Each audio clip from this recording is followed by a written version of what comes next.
When using these operators on expressions, they will be evaluated in the order they occur from left to right.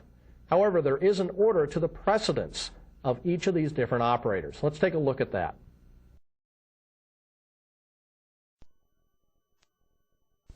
If you have a very complicated expression that has multiple operators within that expression, you will need to pay attention to how the things are evaluated. For example, exponentiation and equality will come first, then any not equals. Multiplication and division in the order they occur left and right will occur, for example, before any of the addition or subtraction. So you got to look through this list and determine where things are in the list. Now you can always override the operator precedence by putting parentheses around things to ensure that maybe an addition happens prior to a multiplication or division. Less than is on the same line as this, then integer division and greater than, modulus less than or equal to, and then finally addition, subtraction, or greater than or equal to will come last. So it's very important to make sure you know what the order is. If you're not sure, use parentheses around the expression to make sure that those things are evaluated the way you want them.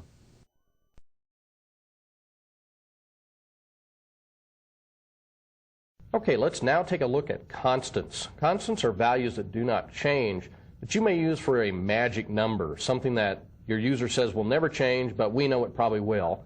If you use a constant, what this does is it sets up a variable-like statement that you can use throughout your program. So if you ever need to change this number, then you can just change it in one place, and it'll change throughout the rest of the program. So let's take a look at constants. Let's now take a look at this constants example that I set up. The first one just simply does hello Visual Basic Programmers, both in this label here and in a message box. This will show you how you can reuse the constant over and over again.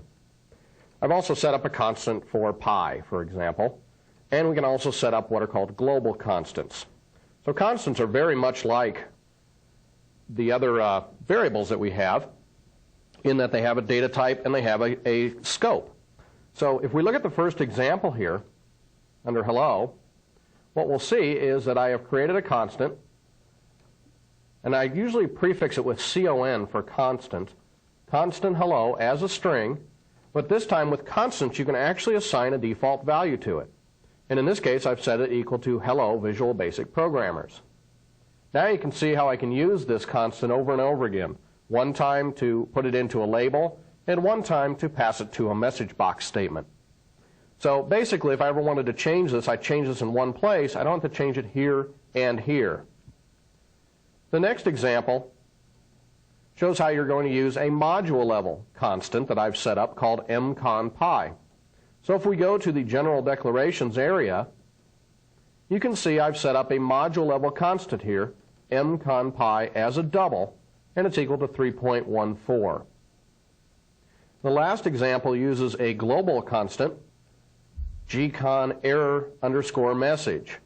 So I've got a global here that I have set up. If we come over here and we look into the BAS module over here on the right in the project window,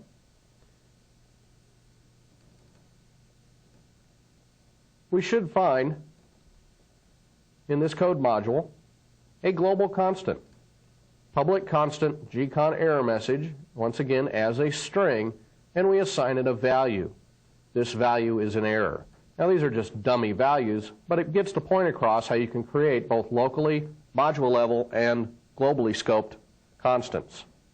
Now there are also built-in constants.